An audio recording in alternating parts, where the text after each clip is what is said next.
नमस्कार दोस्तों, टीम 360 के इस YouTube चैनल पर आप सभी का हार्दिक स्वागत है। और जैसा कि पूरे देश में, पूरे विदेश में, मतलब विश्व भर में कह सकते हैं कि कोरोना को लेकर बहुत ज़्यादा चर्चा हो रही है। सब लोग अपने अपने घरों में बैठकर इस चीज़ की रोकथाम के लिए कोई ना कोई उपाय कर रहे हैं और कई बातें चल रही है इसको लेकर। तो हम सीधी बात करेंगे कि इसका उपाय क्या, इसका उपचार है और इस कोरोना से किस तरह से हम बच सकते हैं। तो चलिए, आज हमारे साथ डॉक्टर NK शर्मा जी हैं, जिनसे जानेंगे कि वाकई में इस कोरोना वायरस से अगर हमें लड़ना है या ये समझ लीजिए कि इससे बचाव करने हैं तो इसके क्या उपाय है। सर प्लीज़ जानकारी दीजिए ताकि ज़्यादा से ज़्यादा लोग इसका लाभ उठा सकें। Thank you Ravi sir. सबसे पहले तो बताना चाहूँगा कि ये कोरोना वायरस आया कहाँ से। ये चीन से बेसिकली एनिमल्स में होता है और एक हाइब्रिड टाइप का वायरस है जो इनिशियली एनिमल्स में था तो और उसने धीरे धीरे ये शक्ति प्राप्त कर ली है कि ह्यूमन बीइंग में इन्फेक्ट होने लगा है और इतना तेज़ी से स्प्रेड होता है कि जिसकी आप कल्पना नहीं कर सकते। उसका सबसे बड़ा सिम्टम ये है कि जिस पेशेंट के ये इन्फेक्ट होता है इनिशियली फॉर 14 डेज़ तक उसके ज़रूरी नहीं कि लक्षण बाहर दिखें।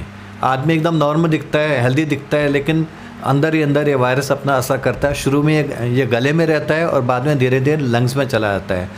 तो इसके बचाव का सबसे बड़ा एक तरीका यही है कि आप गर्म पानी से गरारे करें और अगर कहीं बाहर जाएं तो प्रिकॉशनरी रूप में एक अपना ऑर्डिनरी अपना रुमाल का कपड़ा बांध लीजिए। तो ज़रूरी नहीं कि मास्क लगा जाए, मास्क तो डॉक्टर्स के लिए होता है। वैसे भी कुछ व्यापारियों ने मास्क की काफ़ी शॉर्टेज करके 5 रुपये का मास्क 40 रुपये में बेच रहे हैं। इसकी कोई ज़रूरत नहीं है। ऑर्डिनरी आप रुमाल भी बांध के जाएंगे तो काफ़ी बचाव हो जाएगा। और जहाँ तक हो सके लोगों से कांटेक्ट में कम से कम आए। अगर कहीं आपको बाहर जाना है, किसी से आपको डील करना है, सपोज़ कहीं दुकान से कोई सामान खरीदना है तो कम से कम 5 से 6 फीट की दूरी उससे बना के रखिए, तब बात कीजिए। हो सकता है सामने वाला कोरोना इन्फेक्ट हो, अगर वो छींकता है, खांसता है तो कम से कम 6 फीट की दूरी रहेगी तो उसके जो ड्रॉपलेट्स हैं आपके नाक में या आपके मुंह में नहीं गिरेंगे। कोरोना तभी फैलता है जब वो ड्रॉपलेट्स हवा के थ्रू सीधे आपके नाक में, आपके मुंह में जाता है या ऐसी जगह पर गिरते हैं जहां आपने हाथ रख रखा है। मान लीजिए उसने कहीं छींका है, खांसा है और किसी हार्ड सरफेस पे उसका गिरा और वहीं पर आपने हाथ रख दिया और वो हाथ आपने नाक पर लगा लिया, आँख पर लगा लिया, मुंह पर लगा लिया, इस तरह से फैलता है। तो अगर कहीं बाहर जाएं तो बाहर से आने के टाइम किसी भी हालत में आप सीधा नाक, आँख या मुंह पे हाथ नहीं लगाएं।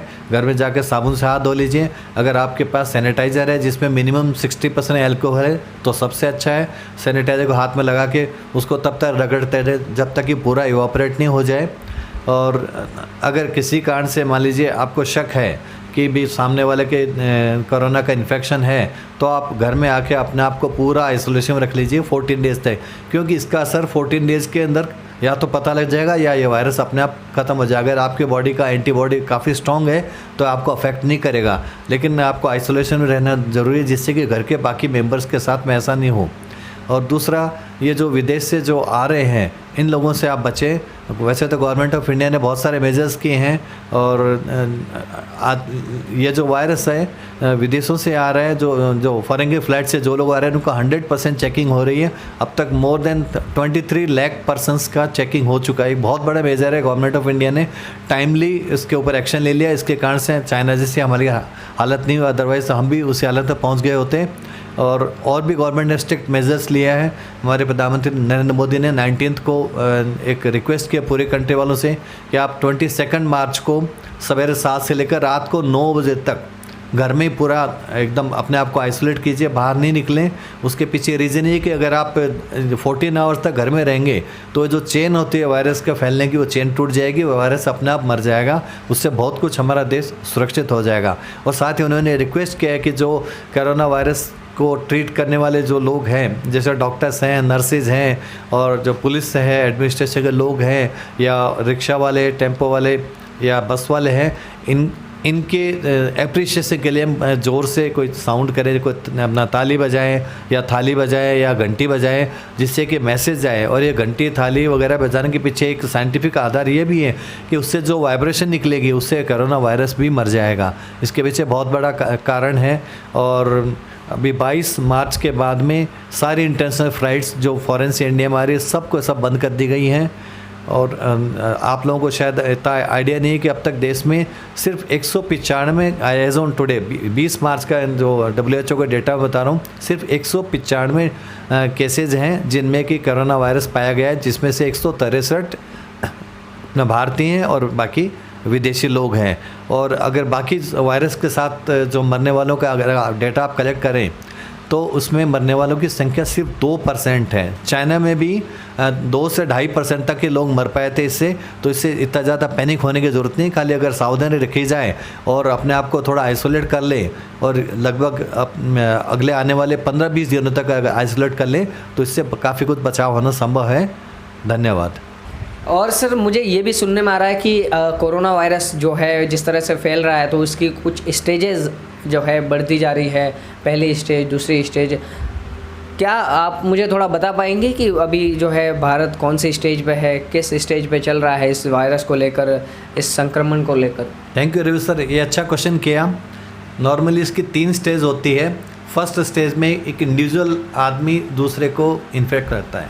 ये बहुत मतलब लिमिटेड होता है।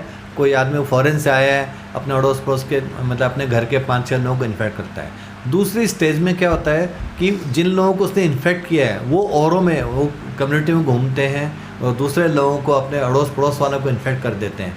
और तीसरी में क्या होता है, जैसे कोई मास गैदरिंग हुई, जैसे स्कूल के अंदर क्लास हो रही है या कोई PTM हो रही है या कोई सिनेमा हॉल है या ट्रेन में लोग जा रहे हैं और एक इन्फेक्टेड आदमी है, वो एटलीस्ट 10-12 आदमी को एक अकेले आदमी कर देगा। फिर वो आदमी जो इन्फेक्ट है दूसरे दिन ट्रेन में गया, वो फिर 10-12 आदमी को कर देगा। तो एक चेन चलती जाती है। उसको बोलते हैं कि कम्युनिटी इन्फेक्शन। फॉर्चुनेटली इंडिया में अभी तक ये कम्युनिटी इन्फेक्शन इसलिए नहीं हो पाया कि गवर्नमेंट ने इमीडिएटली स्टेप ले लिए हैं और मोस्टली जो स्कूल, कॉलेज, सिनेमा मॉल वगैरह बंद कर दिए हैं।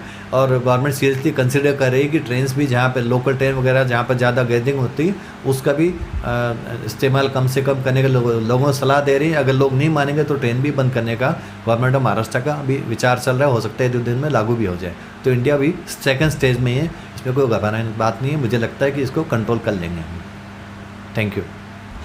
Thank you sir, thank you so much. और काफ़ी अच्छे से आपने इस चीज़ को भी बताया, मैं आपका शुक्रगुजार हूँ। Thank you so much. और मैं चाहता हूँ कि ये जानकारी सभी लोगों के पास पहुँचे, सभी लोग इसका लाभ उठाएं और इस जानकारी को लेकर थोड़ा सतर्क रहे और इस बात को थोड़ा सा लाइटली ना ले। Thank you sir, thank you so much. और काफ़ी अच्छा लगा आपसे मिलकर और आपने काफ़ी विस्तार से इस वायरस के बारे में और इसके बचाव के बारे में आपने बताया। इसके लिए मैं वाकई शुक्रगुजार हूँ। और मेरा निवेदन है आप सभी से कि अगर आपको ये बात अच्छी लगी है, सर की दी हुई जानकारी अच्छी लगी है, तो ज़्यादा से ज़्यादा लोगों तक शेयर करें। उन्हें ये जानकारी मिलनी चाहिए ताकि वो इसको लेकर थोड़ा सा सजग रहे। Thank you so much.